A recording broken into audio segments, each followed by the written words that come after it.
A rose by any other name would smell as sweet. So said Shakespeare. Likewise, can we see Stinkaporean traits like kiasu-ism in a different light?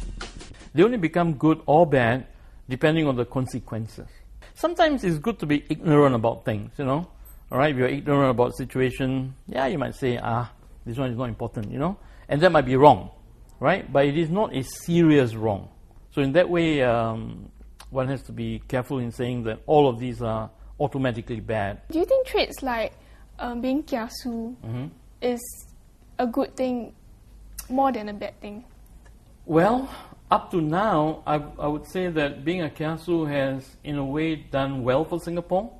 We are afraid to lose. Therefore, we want to make sure we win. And in order to make sure we win, we want to see how other people behave. Alright, so if we see certain actions and other people's behavior about these actions, and then we see them winning, then we follow. We see them losing, we say, you see? We wait and see it was good that we are kiasu. Kiasu would be kind of like wanting to be best in everything, right? So it can be a good thing. Like studying 1 year before your exam. That's definitely a good thing. Singaporeans being petty is true, but maybe that's a good, as in a good character, maybe in the business side, because you can't be a good man to be successful in a business.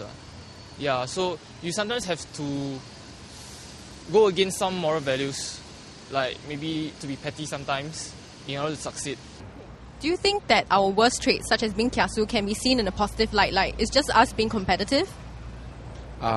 Yes, of course. In certain instances, being kiasu, that means we are afraid to lose out.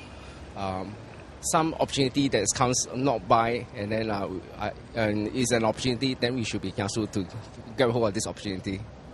Well, there are times to be kiasu and competitive, like when it comes to school, comes to work, that kind of things. Results, you can't blame people for being competitive. But when it comes to like daily life and rushing for in traffic, when you're in the MRT, when you give way to other people in public places, all that's about being courteous, and Singaporeans lack that element. So what do you think can be done to get Singaporeans to be more considerate?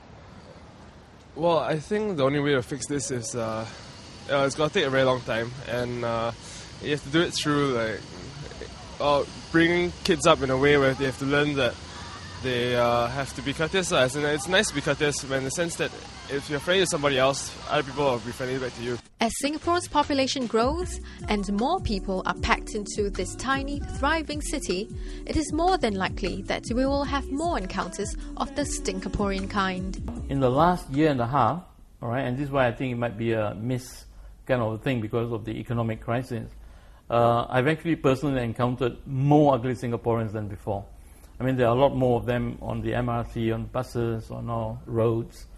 If we make money, and economics is basically about money, if we make money the end-all and be-all of our lives, then we have to live with this ugliness all our lives. We've got to go beyond that and say, there's more to life than this. That's a beautiful breeze, So even though the lunch was $2, the beautiful breeze was priceless. Because it was such a nice spot I enjoyed, And that, I think, is wonderful. So I think if we can transcend that money thing, the economics, then we will be very, very good. I think by and large, yes, we can say that today we are better off than yesterday.